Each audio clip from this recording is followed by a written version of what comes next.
Noah was a boy perpetually at odds with the clock. Homework was always almost done, breakfast was a race against the toast, and the school bell was a daily nemesis.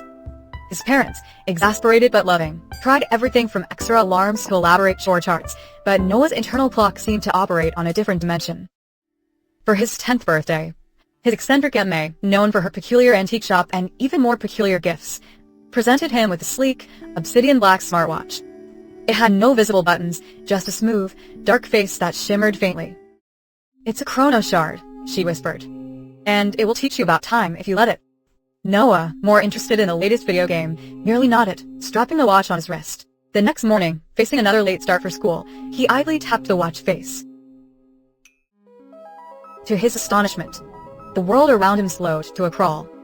The frantic fluttering of a bird outside his window became a graceful, suspended ballet. His mother's scolding words stretched into long, drawn-out syllables.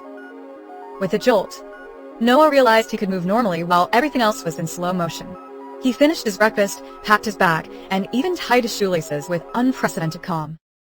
A second tap, and the world snapped back to its usual pace. Noah was at the bus stop with minutes to spare. A mischievous grin spread across his face. This wasn't just a smartwatch. It was a time machine. The Chronos Shard quickly became Noah's secret weapon against the relentless march of time. Pop quizzes? A quick tap, and he had minutes to review his notes while the teacher slowly turned the page. Chores? The garden was weeded, his room tidied, and the dishes washed in what felt like seconds. He could replay a missed goal in soccer practice, perfecting his kick, or pause a difficult conversation to think of the perfect witty retort. Life, once a constant struggle against the clock, became smooth, effortless glide. His grades soared, his parents praised his newfound responsibility, and his friends marveled at his uncanny ability to always be in the right place at the right time. Noah relished the feeling of control, the intoxicating power of bending reality to his will. He started using the watch for even trivial things, making sure his toast was perfectly golden, finding the exact comic book he wanted in a crowded store, or catching a falling ice cream cone before it hit the ground. The shimmering face of the Chronos Shard became an extension of his own ambition, a tool for achieving a flawless, perfectly orchestrated existence. He never considered the consequences, only the convenience. As the subtle hum of the watch grew ever so slightly louder with each manipulation. The first signs of trouble were barely perceptible, like a faint echo in a quiet room. A clock in the classroom would occasionally jump a minute forward, then back. A conversation with his friend, Leo, would inexplicably repeat a phrase, as if a record had skipped. Noah dismissed them as minor glitches, figments of his imagination, or perhaps the watch's battery running low. One afternoon, while using the watch to fast-forward through a particularly boring history lesson, he noticed the teacher's voice warp, stretching and compressing like a rubber band. When he released the time manipulation, the teacher paused, blinked, and then continued, seemingly unaware of the temporal hiccup. Later that week, during a school assembly, the principal's speech seemed to momentarily freeze, the sound cutting out for a split second before resuming. A few kids exchanged confused glances, but the moment passed. Noah, however, felt a prickle of unease. He was using the watch more and more, sometimes multiple times within an hour, to navigate his day. The shimmering distortions around him were becoming more frequent, more pronounced, like ripples spreading from a stone dropped into a calm pond. He started to feel a strange, disorienting sensation, as if his own internal rhythm was becoming uncalibrated, constantly trying to catch up or slow down with the world around him. The subtle anomalies soon escalated into overt chaos. One morning, Noah woke up to discover his alarm clock flashing 7 a.m., then suddenly 6:30 a.m., then 7:15 a.m., all within seconds. Outside, birds flew backward for a moment before correcting themselves, and a neighbor's car seemed to appear and disappear down the street in rapid succession. At school, the lunch bell rang twice, 5 minutes apart. During a math test, the numbers on the clock above the whiteboard began to scramble, digits shifting and rearranging themselves. Panic began to set in. Noah tried to use the Chronos Shard to fix it, to rewind chaos, but each attempt only seemed to exacerbate the problem.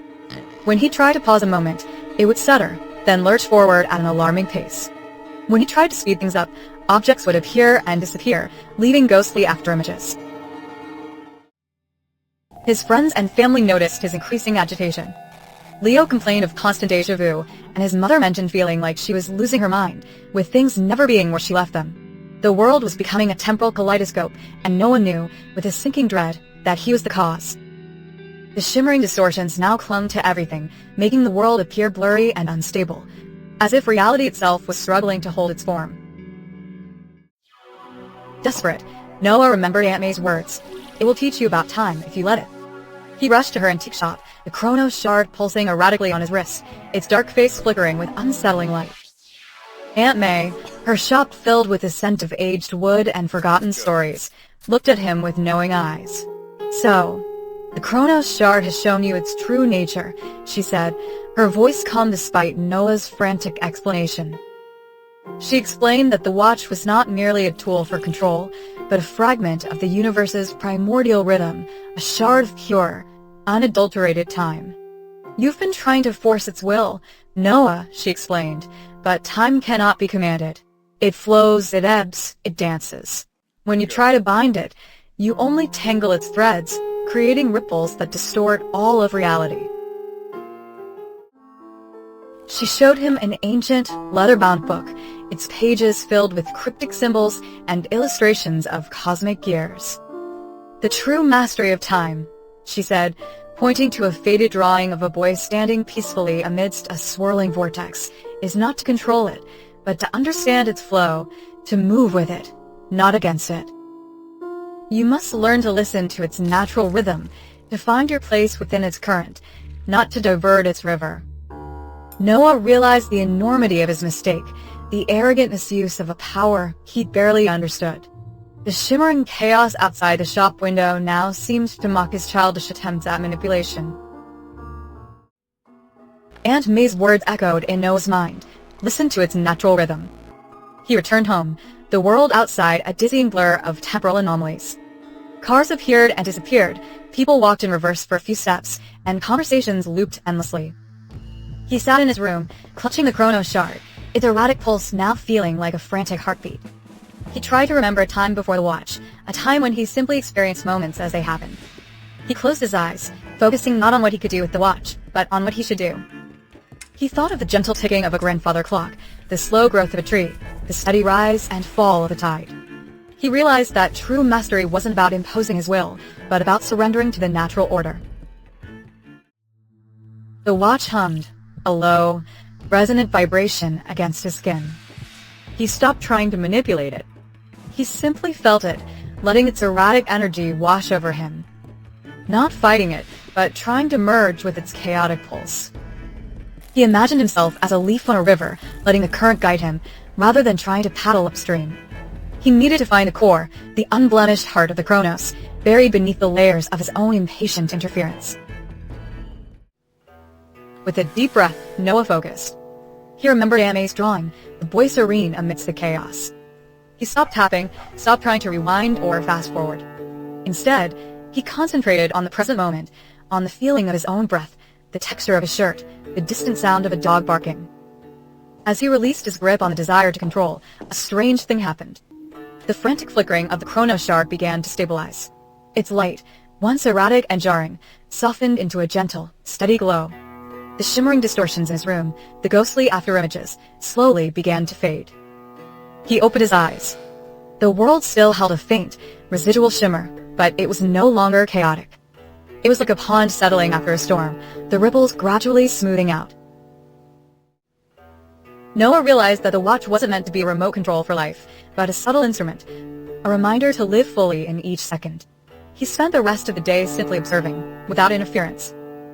He watched the clouds drift, listened to his mother hum while cooking, and played with Leo without once thinking of pausing a moment. He allowed himself to be late for dinner by a minute, and felt a strange sense of peace in the imperfection. As Noah continued his newfound practice of living in the present, the world slowly healed. The temporal glitches became rarer, then stopped altogether. Clocks synchronized, conversations flowed seamlessly, and objects remained exactly where they were left. The Chronos Shard on his wrist, once a source of immense power and then overwhelming guilt, now merely pulsed with a steady, soft light, a gentle reminder of its true nature. He no longer felt the urge to manipulate time. He discovered that by focusing on the moment, he naturally became more efficient, more aware, and less prone to unpunctuality. He arrived on time for school not by speeding up the world, but by simply being ready. He completed his homework not by pausing the clock, but by concentrating and managing his tasks. The world around him, once a frantic blur of missed opportunities and rushed moments, now felt rich and vibrant, each second a precious gift. The chaos he had unleashed had receded, leaving behind a profound stillness. A sense of universal harmony restored. He knew the world was back to its natural rhythm because he had finally found his own place within it, not as its master, but as its appreciative inhabitant. Life returned to its ordinary rhythm, but Noah was anything but ordinary. The Chronos Shard remained on his wrist, a polished, silent sentinel, no longer a tool for manipulation, but a symbol of a profound lesson learned. He was still Noah, a boy who loved adventures and games, but he carried a quiet wisdom beyond his years. He savored the taste of his breakfast, listened intently to his friends' stories, and watched sunsets with a newfound appreciation for their fleeting beauty. He understood that every moment, whether mundane or magnificent, held its own unique value, and to rush through them, or to rewind them, was to diminish their essence. The world was no longer a race against the clock, but a beautiful, unfolding narrative to be experienced fully, breath by breath. The chaos had subsided, the ripples had smoothed, and the flow of time was once again steady and true. Noah, the boy who once tried to command time, now simply lived within it, a quiet master of his own present moment.